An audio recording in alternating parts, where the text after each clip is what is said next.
उत्तर प्रदेश का कानपुर वैसे तो अपने चमड़ा उद्योग व अपने बड़े बड़े इंडस्ट्रियल कारखानों के लिए जाना जाता है, लेकिन चुनावी मौसम में कानपुर शहर का कानपुर सट्टा बाजार हमेशा से सुर्खियों में रहता है। 2014 व 2019 के लोकसभा चुनाव में भी कानपुर सट्टा बाजार का सर्वे 95% तक ठीक रहा। तो दोस्तों, आज इस वीडियो में हम जानते हैं भारत की 543 लोकसभा सीटों में किस पार्टी को कितनी सीटें मिलने जा रही हैं। दोस्तों, सबसे पहले हम बात करते हैं झारखंड। यहाँ कुल 14 लोकसभा सीटें मौजूद हैं। राज्य में झारखंड मुक्ति मोर्चा की सरकार मौजूद है, जिसके मुख्यमंत्री चंपा सोरेन इस समय जेल में बंद हैं। और यहीं झारखंड मुक्ति मोर्चा पार्टी झारखंड राज्य में इंडिया गठबंधन का नेतृत्व भी कर रही है। दोस्तों, इन 14 लोकसभा सीटों में 6 सीटें भाजपा को मिलती दिख रही हैं, वहीं 8 सीटें सीधे सीधे इंडिया गठबंधन जीत रहा है। इसके बाद हम चलते हैं छत्तीसगढ़। दोस्तों, यहाँ पर लोकसभा की कुल 11 सीटें मौजूद हैं। दोस्तों, छत्तीसगढ़ हमेशा से ही नक्सलियों का गढ़ माना जाता है। बेरोजगारी, गरीबी व भुखमरी यहाँ की आम समस्या है। दोस्तों, इन 11 लोकसभा सीटों में 5 सीटें भाजपा को मिलती दिख रही हैं, वहीं 6 सीटें सीधे सीधे इंडिया गठबंधन जीत रहा है।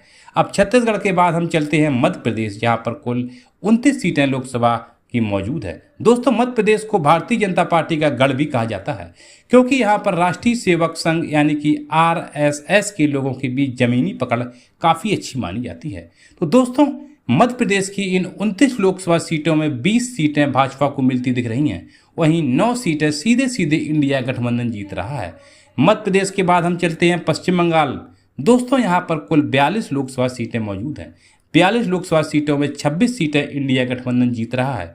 तो दोस्तों, वहीं 16 सीटों पर भारतीय जनता पार्टी को मिलती दिख रही हैं। इसके बाद हम चलते हैं महाराष्ट्र। दोस्तों, महाराष्ट्र भारत के सबसे संपन्न राज्यों में से एक है। यहाँ पर कुल 48 लोकसभा सीटें मौजूद हैं। दोस्तों, पहले भारतीय जनता पार्टी का महाराष्ट्र का शिवसेना पार्टी के साथ गठबंधन था, परंतु मुख्यमंत्री बनने की होड़ में वर्तमान मुख्यमंत्री एकनाथ शिंदे ने पार्टी को तोड़कर वह भाजपा के साथ गठबंधन कर लिया। इसका खामियाजा कहीं ना कहीं शिवसेना के सुप्रीमो उद्धव ठाकरे को उठाना पड़ा, लेकिन महाराष्ट्र की जनता के बीच गलत संदेश गया, जिसका नुकसान कहीं ना कहीं भारतीय जनता पार्टी को 2024 की लोकसभा की इलेक्शन में उठाना पड़ेगा। तो दोस्तों, महाराष्ट्र की इन 48 लोकसभा सीटों में 15 सीटें भाजपा को मिलती दिख रही हैं, वहीं 30 सीटें इंडिया गठबंधन सीधे सीधे जीत रहा है, वहीं 3 सीटें यहाँ पर अन्य पार्टियां भी जीत रही हैं। इसके बाद हम बात करेंगे तेलंगाना की। यहाँ पर कुल लोकसभा की 17 सीटें मौजूद हैं। दोस्तों, तेलंगाना की राजधानी हैदराबाद, जहाँ से खुद असरुद्दीन ओवैसी चुनाव लड़ते हैं। दोस्तों, तेलंगाना के अंदर भारतीय जनता पार्टी हमेशा से ही कमजोर मानी जाती है। इसका खामियाजा भारतीय जनता पार्टी को लोकसभा के चुनाव में भी देखने को मिलेगा। दोस्तों, तेलंगाना की इन 17 लोकसभा सीटों में 7 सीटें भाजपा को मिलती दिख रही हैं, वहीं 10 सीटें सीधे सीधे इंडिया गठबंधन जीत रहा है। तो दोस्तों, तेलंगाना के बाद हम चलते हैं केरला, जहां पर कुल 20 लोकसभा की सीटें मौजूद हैं। दोस्तों, केरला के अंदर मुख्य तौर पर कांग्रेस व कम्युनिस्ट पार्टी है। ये दोनों ऐसी राजनीतिक दल हैं जो काफ़ी सक्रिय हैं। यह दोनों दल इंडिया गठबंधन का हिस्सा भी हैं। केरल की इन 20 लोकसभा सीटों में 3 सीटें भाजपा को मिलती दिख रही हैं, वहीं 17 सीटें सीधे सीधे इंडिया गठबंधन जीत रहा है। दोस्तों, इसके बाद हम चलते हैं तमिलनाडु। यहाँ पर कुल 39 लोकसभा की सीटें मौजूद हैं। दक्षिण भारत के अंदर तमिलनाडु ही एक ऐसा राज्य है जहाँ पर सबसे ज़्यादा लोकसभा सीट मौजूद हैं। तमिलनाडु की 39 लोकसभा सीटों में 4 भाजपा को मिलती दिख रही हैं, वहीं 35 सीटें सीधे सीधे इंडिया गठबंधन जीत रहा है। इसके बाद हम चलते हैं कर्नाटक। दोस्तों, यहाँ पर कुल 28 लोकसभा सीटें मौजूद हैं। कर्नाटक राज्य के अंदर कांग्रेस की सरकार भी है। दोस्तों, कर्नाटक भी एक ऐसा राज्य है जहाँ पर मोदी मैजिक काम नहीं करता।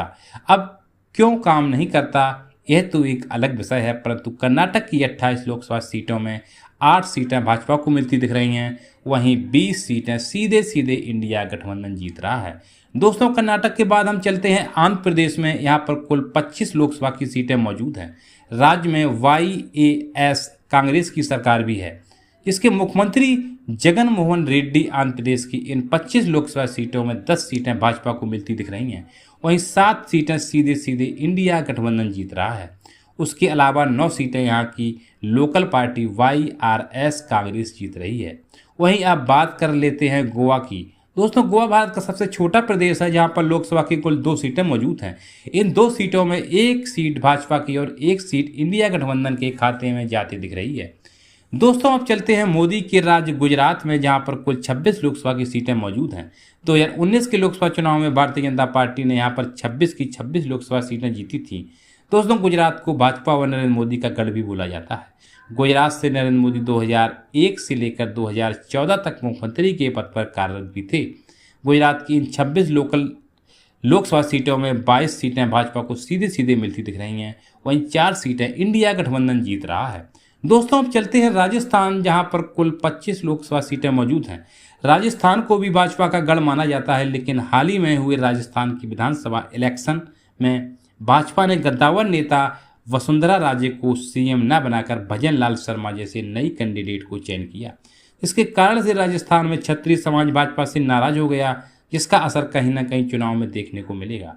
राजस्थान की 25 लोकसभा सीटों में 17 सीटें भाजपा को दिखती मिल रही हैं, वहीं 8 सीटें सीधे सीधे इंडिया गठबंधन जीत रहा है। वहीं बात कर लेते हैं पंजाब राज्य। दोस्तों पंजाब में कुल 13 लोकसभा सीटें मौजूद हैं। पंजाब एक ऐसा राज्य है जहां पर हमेशा से ही बीजेपी को शिकस्त मिलती आई है। 2019 के लोकसभा चुनाव में भी भारतीय जनता पार्टी यहां पर सिर्फ 2 ही सीटें जीत पाएगी। पंजाब की इन 13 लोकसभा सीटों में 2 सीटें भाजपा को मिलती दिख रही हैं, वहीं 9 सीटें सीधे सीधे इंडिया गठबंधन जीत रहा है। वह 2 सीटें यहाँ की लोकल पार्टी अकाली दल भी जीत रहा है। दोस्तों अब बात कर लेते हैं हरियाणा की। यहाँ पर कुल 10 लोकसभा की सीटें मौजूद हैं। राज्य में भी भाजपा की सरकार है। दोस्तों हाल ही में हरियाणा के मुख्यमंत्री मनोहर लाल खट्टर को भाजपा ने हटाकर एक नए मुख्यमंत्री का चयन किया था। इसकी नाराजगी साफ साफ हरियाणा के लोगों में दिखती है। हरियाणा की इन 10 लोकसभा सीटों में 4 सीटें भाजपा को दिखती मिल रही हैं, वहीं 6 सीटों पर सीधे सीधे इंडिया गठबंधन की जीत रहा है। वहीं अब बात कर लेते हैं हरियाणा से सटे हुए दिल्ली की। यहाँ पर कुल लोकसभा की 7 सीटें मौजूद हैं, जिसमें से 1 सीट पर कन्हैया कुमार इंडिया गठबंधन से मनोज तिवारी के खिलाफ चुनाव लड़ रहे हैं। दिल्ली की इन 7 लोकसभा सीटों में 4 सीटें भाजपा को मिलती दिख रही हैं, वहीं 3 सीटें सीधे सीधे इंडिया गठबंधन जीत रहा है। तो दोस्तों अब बात कर लेते हैं भारत के सबसे ज़्यादा लोकसभा सीट वाले उत्तर प्रदेश की, जहां पर कुल लोकसभा की 80 सीटें मौजूद हैं। दोस्तों यूपी भारत की राजनीतिक में हमेशा एक अहम राज्य रहा है। कहते हैं कि प्रधानमंत्री की कुर्सी का रास्ता हमेशा यूपी से ही होकर जाता है।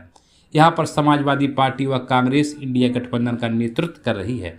उत्तर प्रदेश की इन 80 लोकसभा सीटों में 49 सीटें भाजपा को देखने को मिल रही हैं, वहीं 41 सीट सीधे सीधे इंडिया गठबंधन जीत रहा है।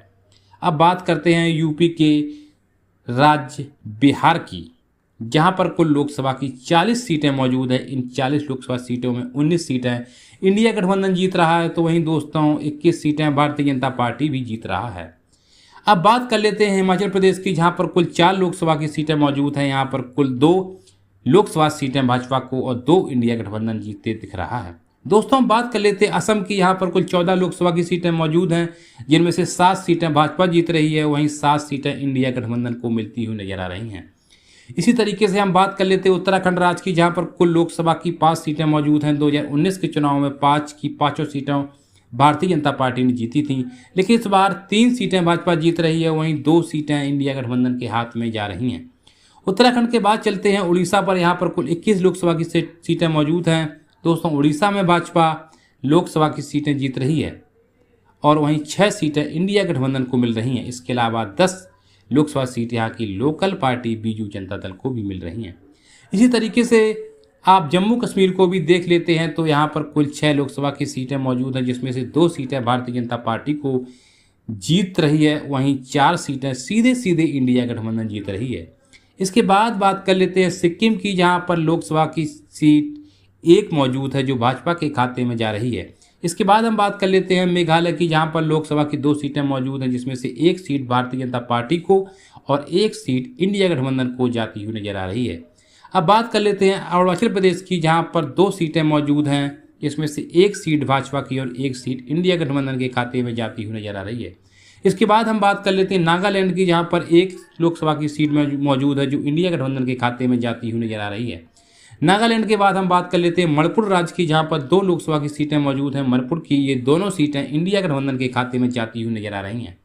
बात कर लेते हैं त्रिपुरा की, जहां पर 2 लोकसभा की सीटें मौजूद हैं, जिसमें से 1 सीट भाजपा को मिलती हुई दिख रही है और वहीं 1 सीट इंडिया गठबंधन के खाते में जा रही है। दोस्तों इसके बाद हम बात कर लेते हैं अंडमान निकोबार की, जहाँ पर 1 लोकसभा की सीट मौजूद है। यह एक लोकसभा की सीट इंडिया गठबंधन के खाते में जाती हुई दिख रही है। वहीं अंडमान निकोबार के बाद हम बात कर लेते हैं लक्षद्वीप की, जहां पर एक लोकसभा की सीट मौजूद है जो कि इंडिया गठबंधन के खाते में जाती हुई नजर आ रही है। लक्षद्वीप के बाद हम चलेंगे दादरा नगर हवेली, जहां पर लोकसभा की कुल 2 सीटें मौजूद हैं, जिसमें से एक सीट भारतीय जनता पार्टी को और एक सीट इंडिया गठबंधन को दिखती हुई नजर आ रही है। दादरा नगर हवेली के बाद हम चलेंगे चंडीगढ़ पर, जहां पर कुल लोकसभा की एक सीट मौजूद है जो कि इंडिया गठबंधन के खाते में जाती हुई नजर आ रही है। दोस्तों, अंत में हम कुल मिलाकर देखें तो 543 लोकसभा की सीटें मौजूद हैं, जिसमें से 244 सीटें भारतीय जनता पार्टी को मिलती हुई दिख रही हैं। वहीं 280 सीटें इंडिया गठबंधन जीत रहा है और इसके अलावा 19 सीटें अन्य पार्टियों को देखती हुई मिल रही हैं। ये वीडियो आपको कैसा लगा दोस्तों, हमें कमेंट में एक बार जरूर बताइए। दोस्तों, इससे सिद्ध हो चुका है कि इंडिया गठबंधन सरकार बनाने के बिल्कुल करीब खड़ी हुई है। तो दोस्तों, आप क्या चाहते हैं, सरकार भाजपा की बने या इंडिया गठबंधन की बने? कमेंट बॉक्स में दोस्तों इस बात का जरूर जिक्र करें। धन्यवाद, थैंक यू।